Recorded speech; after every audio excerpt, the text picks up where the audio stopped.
Escolta, George. Què? Ja t'has recordat del llibre que era? No, tinc una cosa al cap i la vull dir. Ah, molt bé, perfecte. Dispara. El que et dispararia és una puntada de peu al cul que et fotria en òrbita.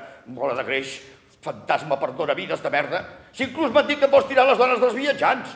Pitxa brava! Mireu-lo aquí, el farsant, intentant recordar un llibre que no ha llegit mai. Però qui l'aguanta un tio com aquest? Què diu pensar la Dora? La seva pobra dona, com veu, aquest fracàs de tio, amb la caspa al coll de la camisa. No pots estar-te quieta? O almenys tenir-ho preparat. Preveu-lo una mica. Has d'anar corrent amunt i avall com un pollastre que li ha tallat el cap. Vols parar ja, no? Hal!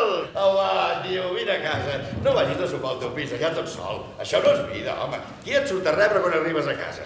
El gat? No, vine a casa. Home, no és alta gastronomia, però tu ja m'entens. Un superet casolà, després ens escanxofem davant de la tele i mirem una pel·lícula. Seuré allà i em sentiré com un imbècil, com un paràsit de la societat, un inútil, un sòmines, no sabré què dir. I ara que t'has separat, com passes l'estona als vespres? Quina pregunta més imbècil! La mataria, li fotria un tret. De vegades penso que si tingués un ganivet a les mans. Em quedo a casa i ploro. No paro de fumar, em fico els dits al nas, miro la tele fins que em quedo dormit amb una ampolla de whisky. Conto els cabells de la pinta quan estic al quarto de bany. Truco una casa de putes o me la pelo al penthouse. Camino amunt i avall, em foto a cridar. On prenc un Valium? Ell la té ben esclavitzada.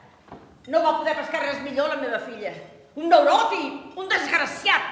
Oh, però ella no para de demanar petons. Fes-me un petó, fes-me un petó, fes-me un petó. És com un peix que se t'amorra quan et quedes quiet. Un petó, un petó, un petó. És com si li hagués de fer el boca a boca. Quina mania amb els petons, ja està bé, no? Vull que em violin.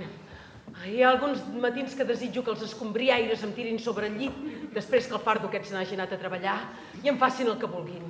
Tots tres. I vaig començar, però la voluntat se'm va arronsar juntament amb la cigala. Em fareu parar.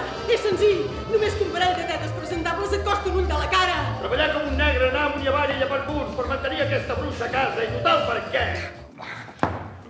Jo també he estat sol i sé el que és això. No, Hal, tu no saps el que és això. I si li faig fàstic? I si estic boig? I l'espanto i fot el camp corrent? No. Això són pensaments vulgars i repugnants. Però no puc deixar de pensar en la cosa.